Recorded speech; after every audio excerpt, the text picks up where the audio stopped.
Welcome, everybody, to another episode of Revive Your Health Podcast. I'm Dr. Brandon Schreiner.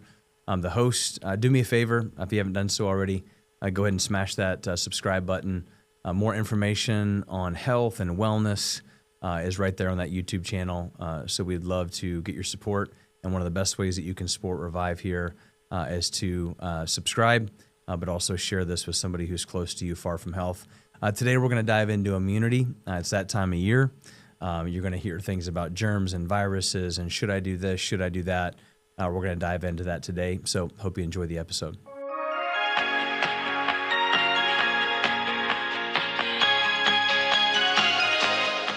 So when it comes to immunity, there's a lot of different things out there. What supplement should I take? Should I get the flu shot? All these different types of things. We're kind of coming out of the last 4 years of COVID and all these different things, but there's still question, who do I trust? Where do I go? And so hopefully today we begin to get some answers for you. So, when I think about immunity, the first thing that I want to say is that, God, the wisdom within your body was meant to heal. Your body was meant to be able to take a bacteria or a virus and to be able to fight it off and really to begin to build a natural immune system. That's just the way the body works. Whether or not you're a medical doctor, a chiropractor, or whatever, or just a stay-at-home mom who just loves to research, I think we can all come to an agreement that your body has an amazing ability to heal. You look at a cut or you look at anything, the body will adapt to that. And your immune system is very similar. And I always teach parents and I'm a dad of 4 boys, so I live this every single day. My kids eat things off the ground. They're rolling around in the dirt. We live on a 40-acre farm. They're out playing all day. They go to the bathroom. I'm constantly asking them, say, "Hey, wash your hands." So yes, there are things that we need to do to sanitize, to stay away from harmful bacteria and viruses. But at the same time, these things are vital to build a healthy, natural, strong immune system. Think of your immune system as kind of like a muscle. You do not build a strong muscle without stretching it and breaking it down in order for it to get bigger and stronger.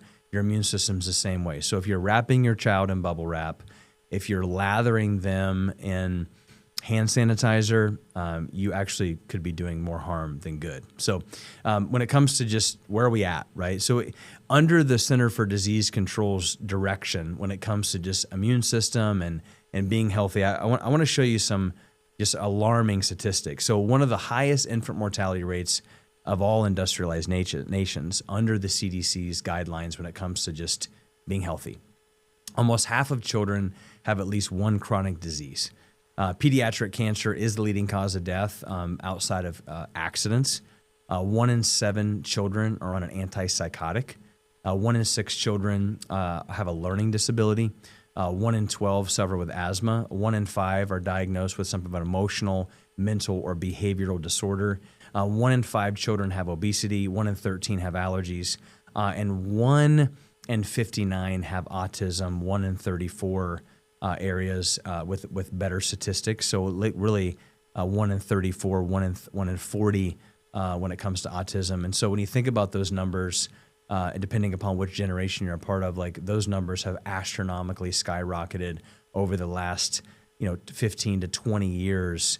I know my parents, they had I think 5 shots. A child today will have 78 doses of vaccinations by the time they're 18 years old, which is just crazy to think about, just the number, right?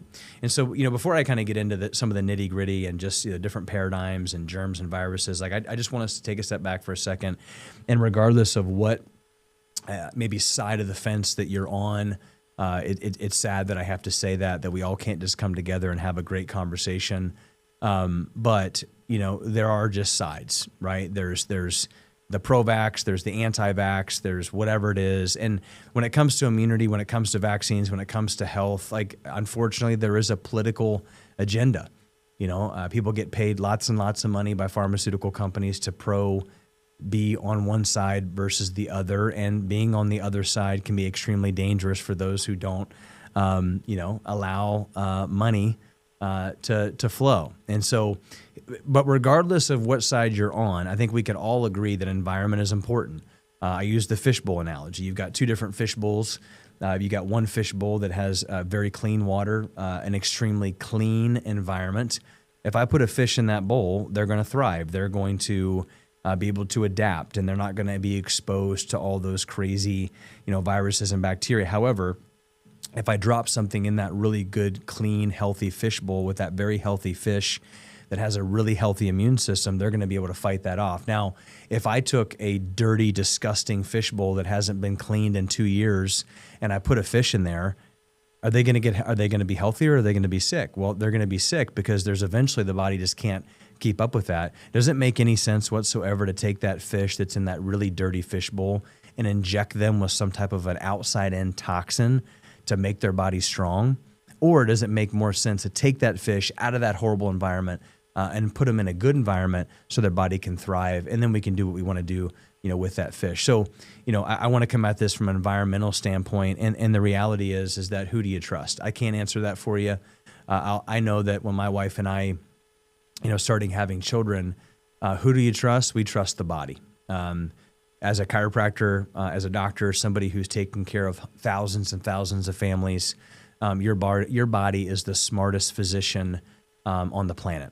Your body knows more about health and how to heal and how to navigate and adapt than any other doctor will ever, because there's an inborn, innate wisdom within it that knows how to pump blood from your heart to your brain, from your brain down the rest of your body, that knows how to send signals from your brain to your digestive system to make it work right. And like science will never figure out that integrated kind of beauty within that. And that's okay. I just want you to understand that who do you trust? Trust the body. And so if I'm going to put my money on anybody, I'm going to put my money on the body. And so I'm going to do everything I possibly can to make sure that my body, my wife's body, our patients' bodies, my children's bodies are as healthy and vibrant and strong as possible. And then I can think about, well, hey, what can I do from the outside in? But if you don't ask that question in the beginning, how can I build the body itself with good food, exercise, clean air, clean supplementation, proper mindset, as a man thinketh, so is he, good, healthy, functioning nervous system through chiropractic care. If you're not doing those things, then we shouldn't be thinking, well, what can I take? There are two different types of paradigms. One would call it the germ theory of disease. The germ theory has been around forever, and really this theory says that, hey, germs cause disease. Basically, germs are the reason why it is that people get sick. And this is kind of always my argument here. And I can't sit here and tell you that if I've got 4 boys and, we're a family that still says, hey, your little brother's not feeling good. And he's got a bacterial infection. He's got green gook coming out of his nose. So, hey, you might not want to drink out of his water bottle. Like healthy families are still going to say that. However, to say that germs cause disease, I don't know if I'm on that train. Here's why. If you're a teacher, right? If your kid goes to school, a lot of kids go to school right now, and they're going into a classroom with other kids that are living a different lifestyle, maybe doing something different that we can't control. And so there's a lot of germs, there's a lot of viruses floating around. Not every single kid in that class of 25 kids gets sick.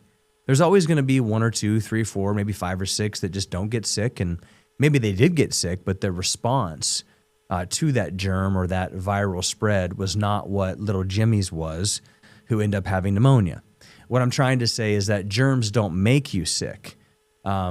Your body, the host at which that germ resided, determines whether or not you get sick or not. So, I kind of lean on the focusing on the host, focusing on the body.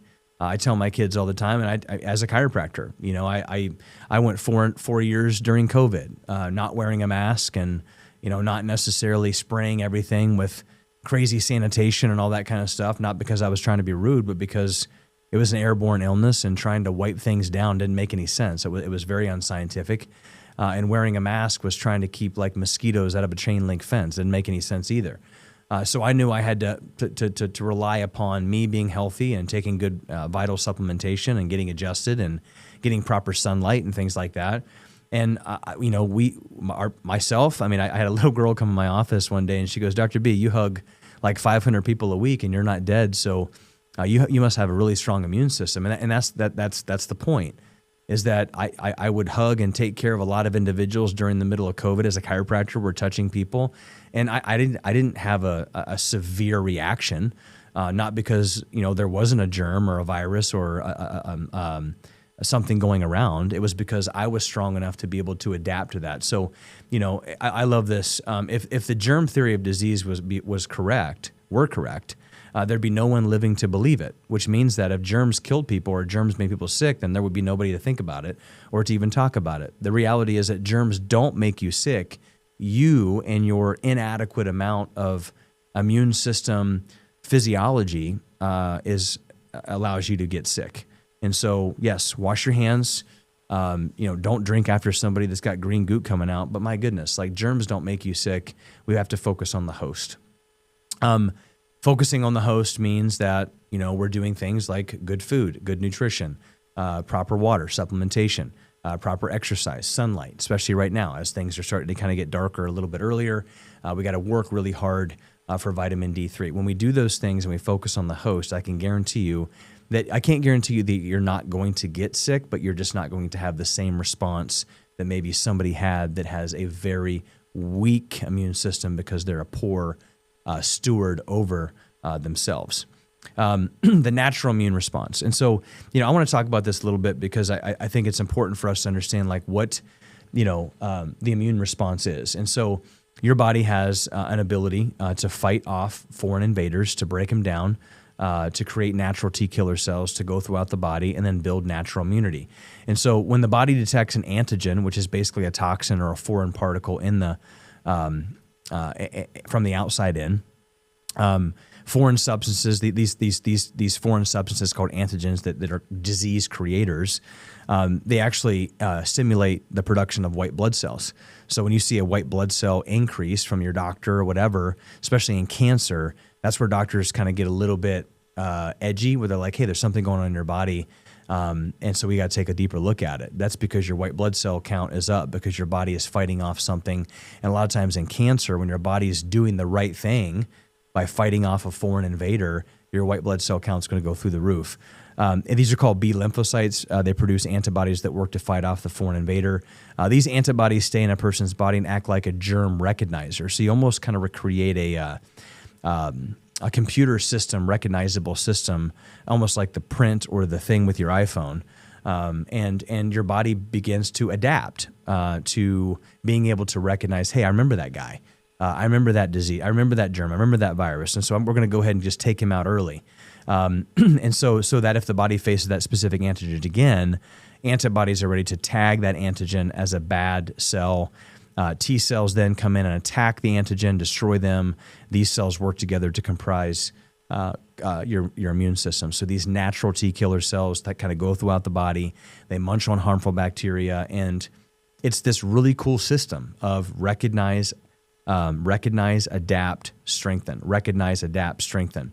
And so that is how the body is programmed to work naturally through that process. Now, throughout COVID, I'll kind of use this example. This is actually a research article that was done comparing the SARS-CoV-2 natural immunity to vaccine-induced immunity. So they actually took two camps, individuals that were naturally exposed to COVID who did not get the vaccine, and individuals that had kind of like that artificial immunity, reinfections versus breakthrough infections. So oftentimes you found people getting 15 million different boosters and they were still getting COVID. Even though they got the COVID vaccine, they still got COVID. Some didn't think they had COVID, but they really did get COVID, but they didn't have the symptoms of it. And so here was the conclusions of the study. This study demonstrated that natural immunity confers longer lasting and stronger protection against the infection. Symptomatic disease and hospitalization caused by the Delta variant SARS-CoV-2 compared to the BNT162b2 two-dose vaccine-induced immunity. So number one, natural immunity kicks artificial immunity's butt in all forms. from being longer lasting immunity, but also protection against serious hospitalization. And so that's just one example. We have this in many different cases as well. You have an innate immune system, which is kind of like your natural immunity. Your innate immune system is composed of your skin. So, your skin is kind of like the first natural line of defense. This is why it's really, really important to make sure that, yes, you wash your hands, but you also don't wash them too much in antibacterial soap. That's why it's important to use a natural, good, clean soap that's going to obviously kill anything bad, but it's also going to allow the natural bacteria and the natural skin to do what it's supposed to do to, wipe those things away. A great example of this is that I was a collegiate wrestler. And, there was a time when, in wrestling, it's like you're always exposed to, mat bugs and individuals coming in, you're touching them. I mean, even just sweating and a lot of different things going on. And so I was taking, probably 3 showers a day in antibacterial soap. And so when you take 3 showers a day, you wake up in the morning, you go for a workout to cut weight, you have, kind of a treadmill session in the middle of the day or a training. And then at night you're, kind of just, trying to get a few more pounds off. And this is high level wrestling in the meat of the season, trying to get down to the weight that you want. You're going to take a shower after that. Well, I would take a shower and I basically wiped off like the natural line of defense to my skin. And so that opened up a lot of things like impetigo, ringworm. And then you take, middle of the winter, you're cutting weight. Back then, I really didn't know how to do it. We just did it pretty poorly. We didn't have sunlight. We were kind of stressed out. So our immune systems were down and the first line of defense was gone. And so skin funk was, was rampant. And so that's kind of a good example of natural immunity and making sure that you've got good, healthy skin. Also your gut, like your gut is a first line of immunity, natural immunity. So it's really important. We'll talk about this in a little bit of just the importance of making sure that you have a proper gut function. If you've got gut microbiome issues, you're going to have skin issues, you're going to have immune system issues. Your body is not going to be able to adapt and fight off what some people would because your gut is a huge part of your immune system. And then we have what we call adaptive immunity. So you have innate immunity and you have adaptive immunity. Adaptive immunity is very similar to just saying like the gym, right? Like you get exposed to something, your body adapts, it recognizes it, and then it's actually able to form B lymphocytes and natural T killer cells that go throughout the body. They can respond to a foreign substance. They recognize it. It's the way the body's supposed to be. Your kids are supposed to get sick. They're supposed to be, eating things off the floor. I mean, I've got 4 boys, so they're, picking their boogers, and every once in a while I'll see one eat on the other side of the couch. And it's like, it's just the natural part of getting and eating things, eating dirt. Like there's been some good books out there. Josh Axe wrote a book called Eat Dirt. And the reason why you do that is because of microbiome issues, the immune system. And so adaptive immunity is the best immunity, and it's the strongest immunity because your body naturally has to build that. It's like never having a kid go through struggle. If you wrap your kid in bubble wrap and they become tissue paper, and you stick them out into the world we have today, which is really hard, they're not going to do very well. If you do that with your kid's immune system, if they're full of antibiotics, if they're full of shots, if they're not very healthy, they are going to be the ones that are going to have no natural immunity. They're not going to be able to adapt very well. And you're going to wonder why it is that your kid's getting sick. You've got to put them in the fire a little bit. Like you've got to let them be exposed to these things. A perfect example of chickenpox parties, right? Back in the day, we used to have chickenpox parties. Now a chickenpox party is like, I don't know if you can get put in prison for that, but chickenpox parties were huge, and that was called adaptive immunity. Hey, let our kids get chickenpox. They build, natural immunity. They get a stronger immune system. They're sick for 2 or 3 days. They itch. They get 103 fever, and then they're good. That is a perfect example of adaptive immunity. And then we have what we call artificial immunity, right? So natural immunity versus artificial immunity. So adaptive immunity is adapting to a natural thing in the body and adapting and becoming stronger. There's also a thing called passive immunity. The example of this would be breastfeeding. So you have a mom who, for instance, like my mom has a very strong immune system. My dad has a very strong immune system. That generation, of like 60 to 65, because their parents did not have a ton of vaccinations. Like they got the measles, they got the mumps, and so those breastfeeding measles and mumps moms like gave those passive antibodies over to their children. Okay, that's what we call passive immunity. You have a mom that was able to develop natural immunity through getting the measles, getting the mumps. They didn't die. They had a fever. They lived. And then they breastfed their children with those natural antibodies that were given over to them, and they created superhuman children. Nowadays, we're as far away from that as possible, right? We have every shot. Our immune systems are shot. If we even do breastfeed, then we're still not getting that natural passive immunity.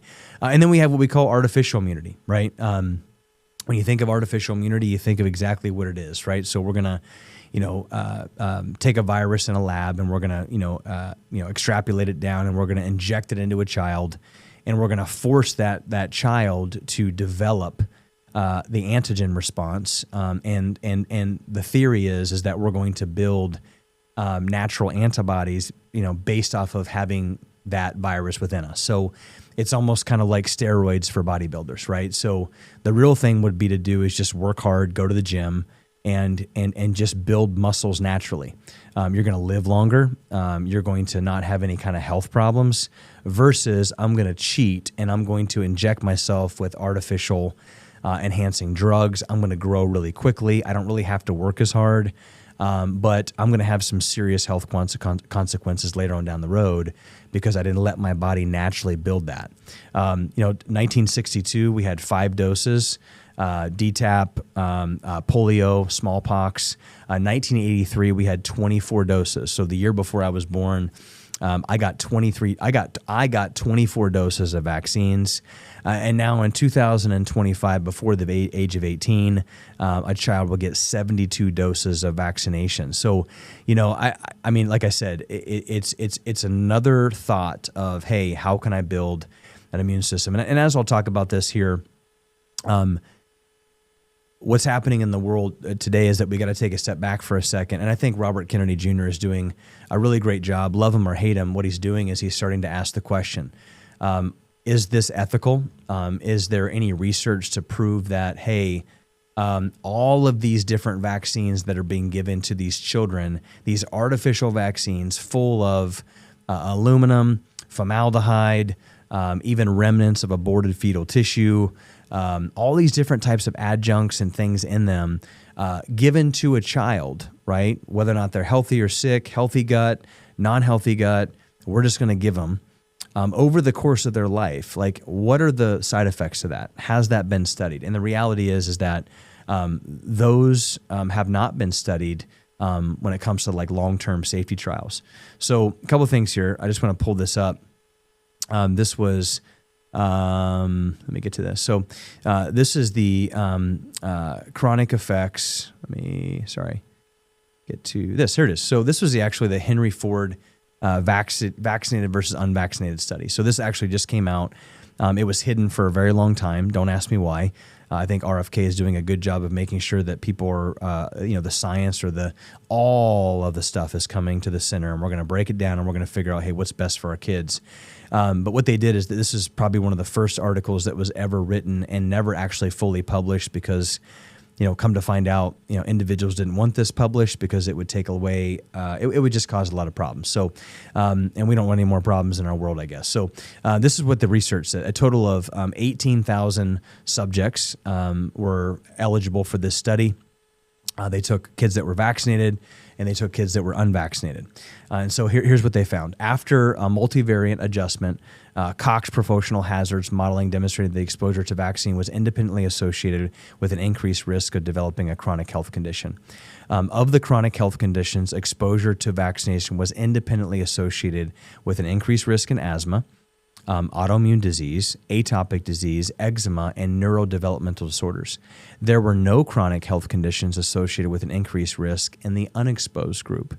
So here's what I want you to understand. When they did this article with almost 20,000 kids and they divided them up between vaccinated and unvaccinated, the vaccinated population, they had an increased risk in asthma, an increased risk in autoimmune disease, atopic disease, eczema, and neurodevelopmental disorders. And there were no there were none of these in the other population.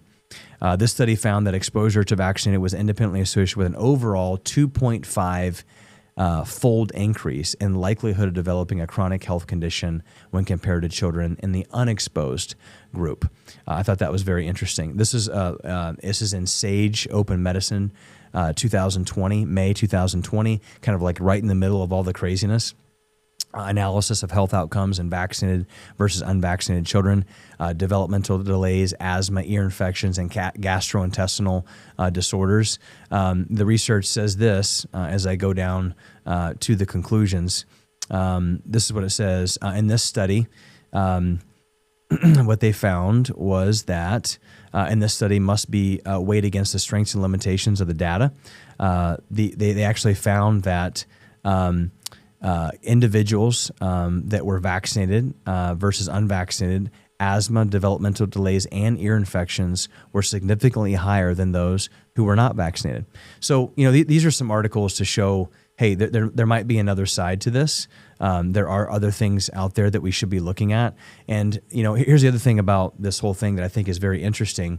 Since 1986, so back in 1986, the U.S. Supreme Court decided, hey, Congress passed a National Childhood Vaccine Injury Act, so pharma could no longer be sued for the vaccine injury or the death. So in 1986, they were having so many different issues with the polio vaccine, the DTaP vaccine, that government actually said, hey, listen, our pharmaceutical companies are getting a lot of backlash, so let's create an act to say they can't get in trouble.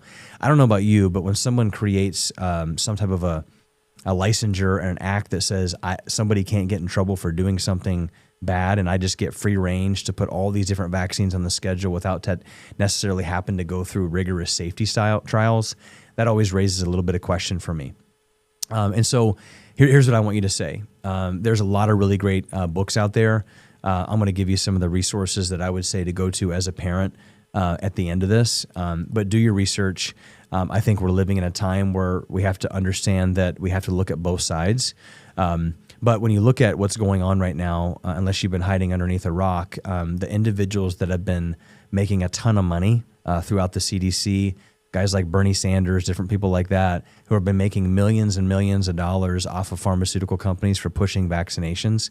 And now that all the vaccination stuff is starting to kind of come against us and say, listen, there really isn't a ton of research to prove that these are fully safe. Let's do this research. Let's make sure this is done.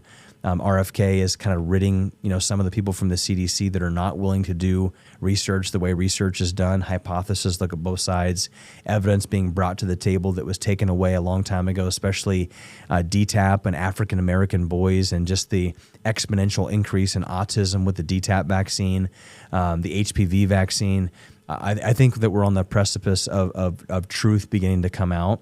But here's what I want you to do as a parent. I want you to, take a step back and say, hey, after we've looked at the evidence, after we look at everything, here's what I'm going to do with my child. And here's the other thing that I'll tell you. If you have a vaccinated child and you're going to be on that train and nothing is ever going to change you, that's absolutely great. But don't be scared of an unvaccinated kid, because if your child is vaccinated, then they're protected. So you shouldn't have any issues with your kid going to a school or being around a child that's not that's unvaccinated, because if vaccines did what they were supposed to do, then there should be no issue for that. So we can still live in a world together just because we defer. If we really look at common sense and what vaccines are supposed to do. But I think that there'll be some tides turning here in the next 6 months to a year, thanks to RFK and just how he's kind of put everything out there on the line. And I love him because he's kind of independent, and he doesn't really care about money. He just wants things to come to the surface. So, how are we going to approach this, from a Revive standpoint, from a chiropractic standpoint? We look at the 5 essentials: chiropractic, the nervous system. We're going to talk about how the nervous system affects immunity, nutrition, mindset, exercise, and minimizing toxins. We're going to talk about that today. Just in the nitty gritty. I just wanted to kind of get a real good basis of kind of where we are: natural immunity, passive immunity, innate immunity. And here's what I want you to understand is that your body was designed to heal and to defend. So whether or not you choose to do whatever it is that you want to do, you have to make sure that we can't ignore giving our bodies everything it needs to be able to be set up to defend against any virus or bacteria. Your body is a natural healing machine. God does not create junk. You were beautifully and wonderfully created in his image, and your body was designed to heal against any virus, against any bacteria. Number one, you got to believe that. Number two is that you have to steward over that. 70% of the immune system is housed in your gut. And so a couple of things that we got to think about, as we're going back to school, and we've gone away from steak and vegetables and sunlight, and now we're going into like Fruity Pebbles and milk and rushing to school and French toast sticks. And, we got to get our strawberry milk and snacks and stuff like that and goldfish. You got to understand that as kids get sick this fall, because of a lack of sunlight, poor nutrition, and just overall stress, sitting down, not moving, not being in sunlight, they're going to get sick, and you're going to run, and you're going to get antibiotics by a primary care. And I really want to just caution you on that, because antibiotics are probably one of the biggest reason why kids have a faulty immune system. Antibiotics are exactly what they are. An antibiotic will actually destroy the gut lining, the microbiome of the gut, and so it'll weaken the immune system. And if you don't have a healthy gut, you can't absorb good nutrients. You're going to decrease serotonin. You're going to decrease dopamine. Your immune system is going to go down. This is where we're going to have more depression. This is where we're going to have more anxiety. And so there are a lot of other things that we can do out there besides antibiotics, things like oregano oil, things like probiotics. If you do, for some reason, have to take an antibiotic because of an emergency, which they should only be in an emergency. We shouldn't be just handing out antibiotics like candy because we're developing all this like resistant strain stuff. Then you need to make sure that you're supplementing with a probiotic, a high-dose probiotic, if you do have to take an antibiotic because of some type of a toxic exposure to something. But we have to make sure that our gut and our immune systems are strong. Antibiotics will kill the natural gut flora. It can cause constipation. It can cause things like irritable bowel syndrome. And so good probiotics, staying away from things like sugar, processed dairy, gluten. You're going to tell, I can tell, ear infections, things like that will begin to pop up when kids have a sensitivity to these things. We'll talk about it. But it all comes down to the gut microbiome. So we got to steward over our guts this winter. A really good probiotic. We've got some great probiotics in the office. Designs for Health has a great probiotic called ProBiospore. So if you're not around the area, you're listening to this, you can go to Amazon, Designs for Health. It's called ProBiospore.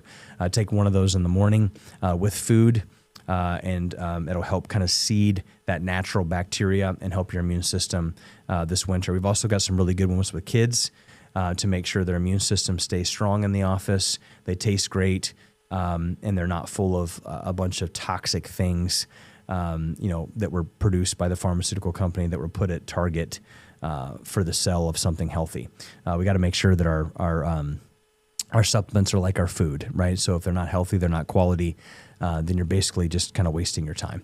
And so we want to make sure that we've got good probiotics there. I also tell you just a little bit about, just the gut and the immune system. If you're a mommy out there and you've given birth via C-section, and you have not supplemented with probiotics with your child, you're setting them up for a lot of problems, ear infections, autoimmune conditions.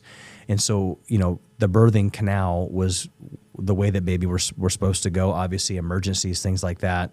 But you can't get that natural bacterial through the mouth because the baby didn't go down through the vaginal canal. So if you do have a child that was born C-section, then you need to make sure that you supplement with a good, healthy probiotic so that way you can actually get that gut in that child healthy. If not, you're going to see things like ear infections. You're going to see things like allergies. You're going to see things like autoimmune disease later on in life. There was a study done in the British Medical Journal about babies via C-section. I think they have a 38 to 40% increased risk of autoimmune conditions later on down the road because of not having a good, healthy bacteria. Just common sense. We need to make sure that we're staying away from just processed sugars. Sugar will actually kind of wipe out our white blood cell response. And if you kind of know what I was talking about earlier, remember that, whenever your body senses an antigen or a foreign invader, white blood cells will go up. These B lymphocytes will go throughout the body and then signal natural T killer cells to kill it off. Well, sugar and complex carbohydrates actually turns that response off. And so why no sugar? Why is it not good for your kid to go to school with like Fruit Loops and then go to school and have a zebra cake and then come home and have Doritos and Pepsi and wonder why it is their immune system's falling apart. It's because their white blood cell response comes down. Their inability to be able to respond to a foreign invader goes down. And then we blame germs. It's not the germ, it's the host. If you're a wrestler out there, I wrestled Division I, so I tell wrestlers all the time, listen, I know you're hungry, but sugar is not what you want to eat because that's going to decrease your white blood cell response. You're going to get more skin funk because your immune system goes down. You're going to have more sickness, then you're not going to be able to wrestle. That goes with any sport, but wrestling specifically. So if you want your kid to go back to school, mom and dad, make sure that their gut is healthy, and you got to take the sugar away, especially in the wintertime. Sugar for adults, not only are you going to have an immune system response that's going to decrease, you're also going to have this like glycation. It's called accelerated glycolytic end products, what we call AGEs, that will actually kind of go throughout the body, suppress the immune system, but they also munch on the cartilage throughout your joints. So not only do we not have enough sunlight, vitamin D, we're sitting around, we're anxious, our guts are destroyed, we crave sugar because we're depressed, and now our joints hurt. So I don't want to go to the gym. I don't want to work out. My back hurts. My knee hurts. It's this vicious cycle. So we just have to do a really good job of trying to minimize sugar. I was just talking to an individual today. I said I was going to get my oil change in my car, and I was like, I've been doing it for years there. I was like, hey, man, you look great. And he goes, yeah, man, I used to be almost close to 300 pounds. I'm like 190 right now. And I just started eating meat and vegetables. I started taking all the sugar out of my diet, and I feel fantastic. And I was like, isn't it amazing how that works? So now it's just staying on top of it, right? It's just staying on top of it and creating a habit, doing something for 30 days in order for your body to be able to create a habit. So start right now, take all the processed sugar, all the junk, all the Pepsi. There's all kinds of alternatives for that kind of stuff, and just kind of suck it up for 30 days until your body can start to create a neurological change there. Let's talk about building a healthy immune system with food. I'm going to go down through 5 things that we need to do in order to be able to really build a healthy immune system through the food. I think that we need to think about letting food be thy medicine. Medicine should only be for emergencies. Like I'll be honest with you, I told a patient the other day, our goal in our office is to keep people as far away from the American medical system as possible.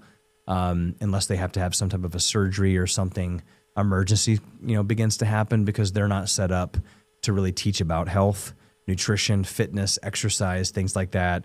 They just don't understand that, nor do they have the tools. And, correct me if I'm wrong, but I believe Pfizer just wrote a check to Harvard for $5 million. And so our medical schools are basically run by pharmaceutical companies. And so the agenda is more drugs, more shots. We have to take responsibility for our health. We have to take a step back and say, hey, my immune system, my health, my responsibility. If you're a parent, your child is your responsibility. And so we got to start to implement some of these things into our life so we can prevent sickness, so we can decrease sick days, ear infections, antibiotics, minute clinic visits. They just need to stop, right? So we got to do this. Number one, we got to start increasing healthy fats. Fats get a bad rap, but fats actually line the cell membrane. Omega-3 fatty acids, they got this like phospholipid bilayer on the outside of the cell. And so in order for a cell to be able to have healthy things come in and then bad things go out, your cell membrane needs to have this phospholipid bilayer. And so good healthy fats, things like wild-caught fish, olive oil, coconut oil, nuts and seeds, avocado, not like a McDonald's cheeseburger, not like canola oil or vegetable oil or something that you would fry, McDonald's French fries in, but good quality oils, things like ghee and grass-fed butter and things like that. Good healthy fats that are going to be really good to help that cell membrane stay fluid, so we can get foreign things and bad things out of the cell through glutathione and this natural kind of mitochondrial issue, but then allowing bad things or good things to come in, like oxygen and other healthy nutrients to make sure that cell can do what it needs to do.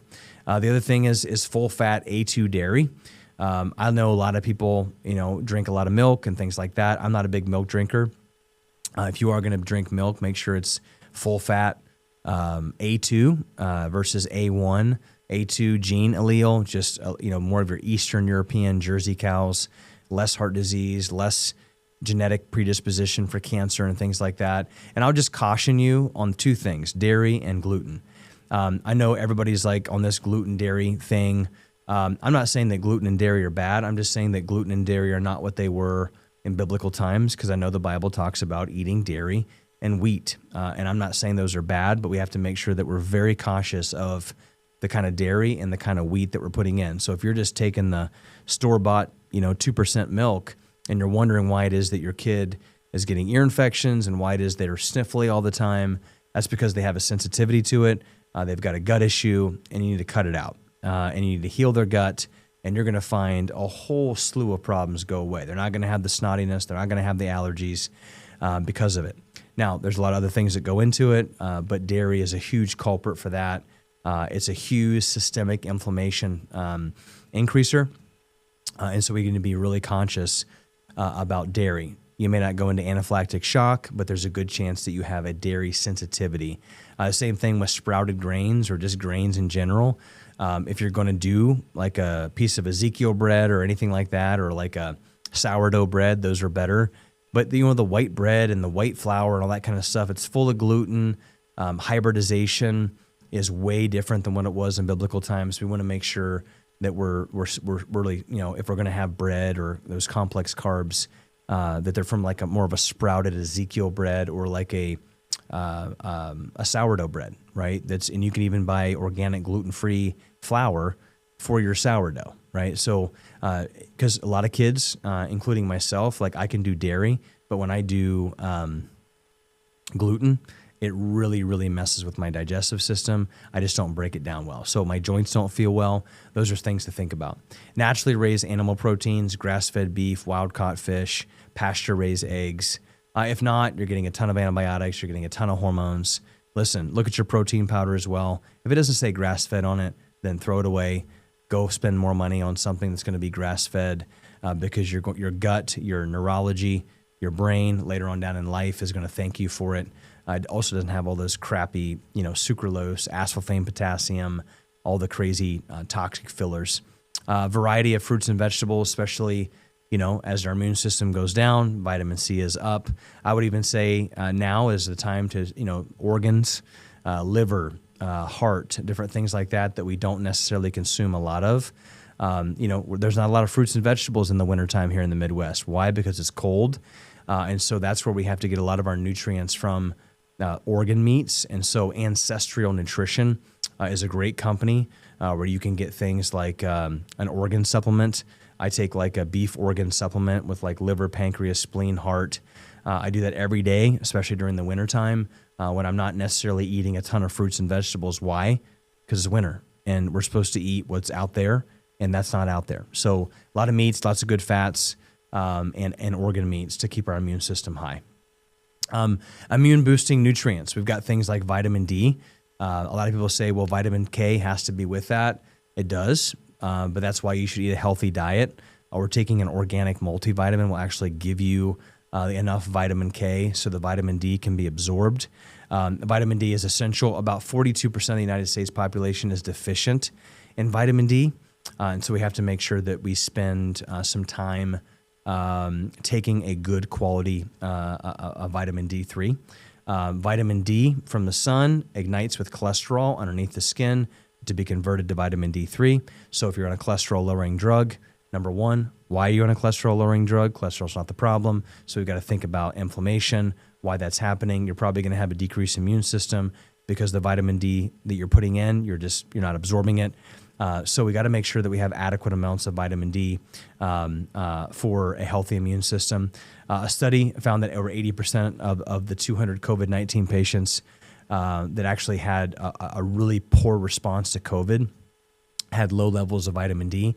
80% of individuals that had a very poor response to COVID or any kind of viral or bacterial infection is deficient in vitamin D3. So we got to make sure we supplement with that. One good thing is you can actually do a vitamin D3 test. We can do that in the office to tell you where you're at. But 2,000 IUs of vitamin D3 is not enough to prevent things like cancer, and a lot of these autoimmune conditions. 2,000 IUs was put together because that was the standard to prevent rickets, and you don't see rickets very often nowadays. Vitamin C. So basically, this was actually in 2020. An increase, adequate amounts of vitamin C actually decreases the damage of the tissue cell in the lung. So when we found individuals with COVID, we actually had this thing called COVID lung.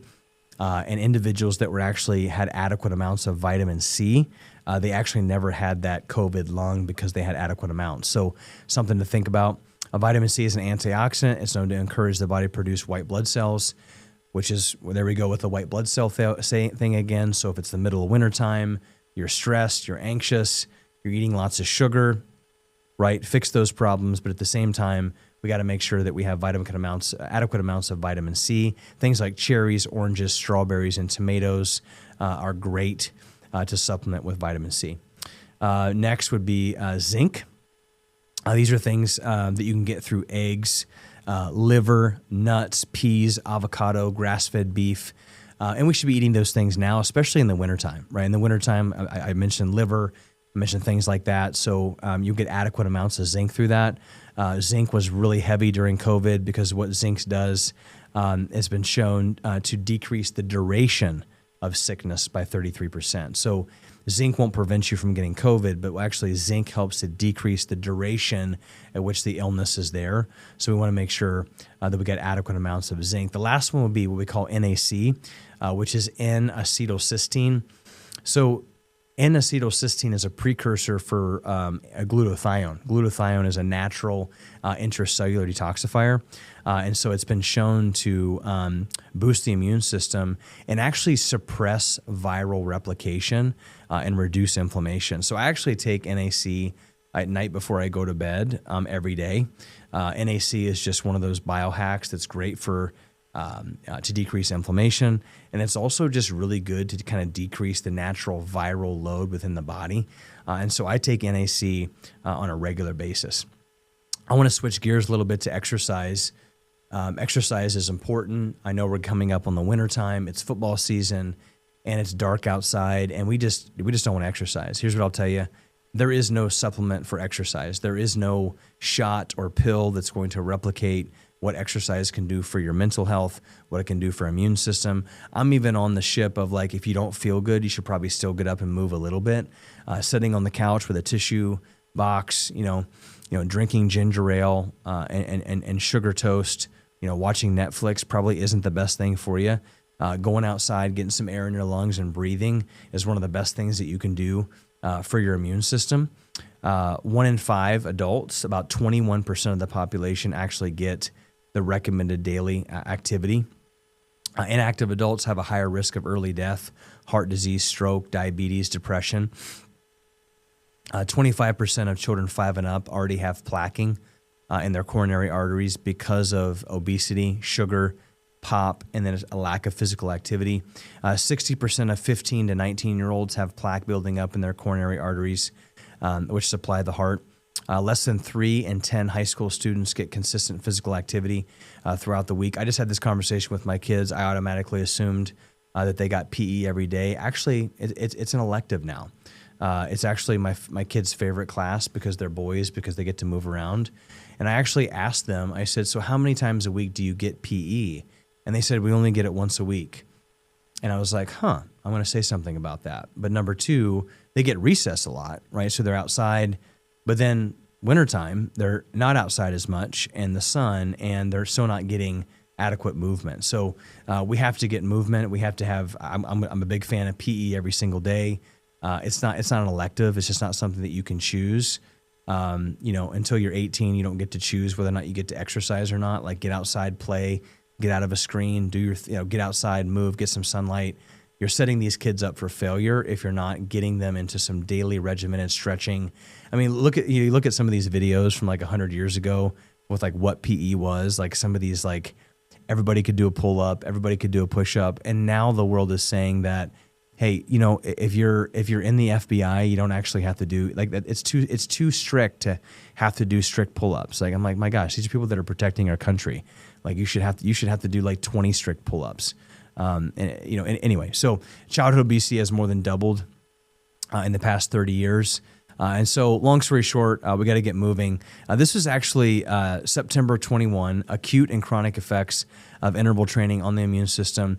This is a systematic review of the literature, a meta-analysis, like the mecca of research articles. And this is what it said. Based on our systematic review with the meta-analysis, this is crazy. A single session of intermittent high-intensity exercise might provide a transient disturbance on the immune system followed by reduced immune function.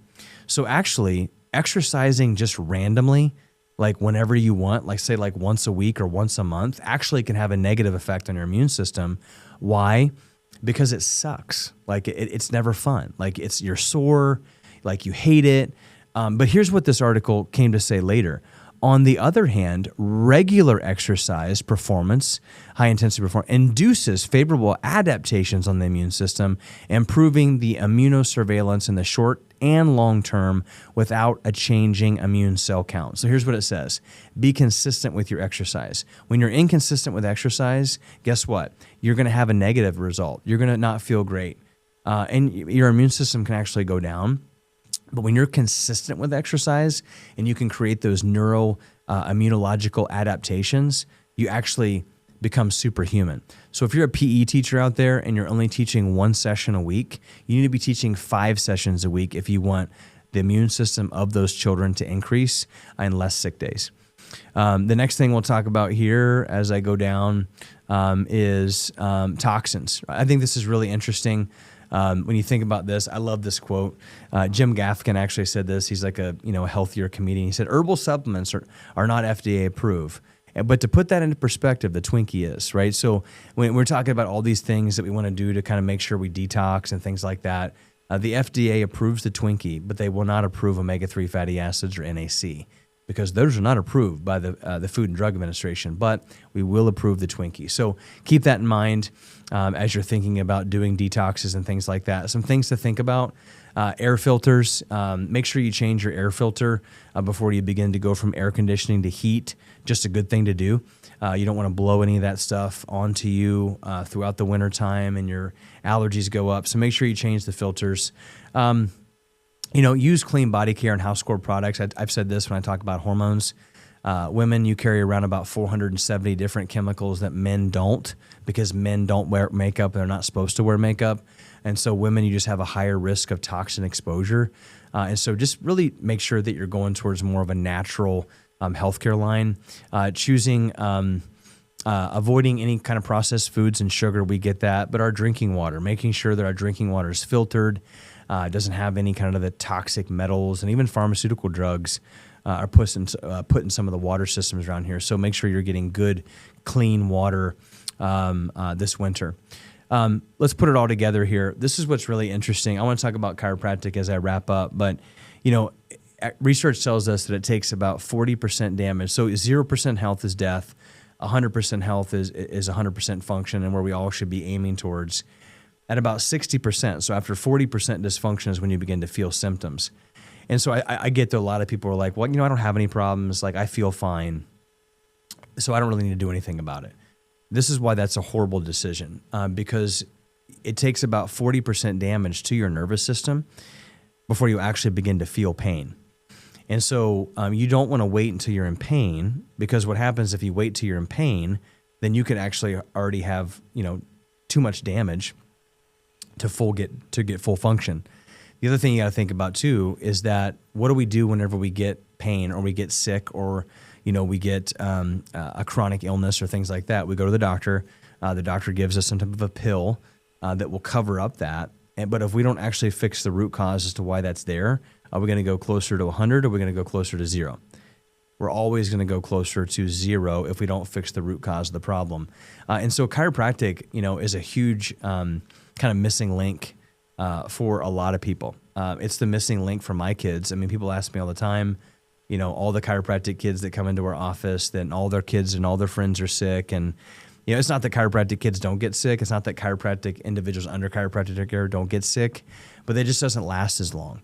Through COVID, it was a huge difference between individuals that were getting adjusted, living a healthy lifestyle, the overall fear involved with it, their confidence, their ability to kind of go throughout life versus the individuals that didn't feel like they were armed. They didn't have a whole lot to do to strengthen their immune system. And so I want you to understand that all health comes from the nervous system. Like your nervous system is the master control center.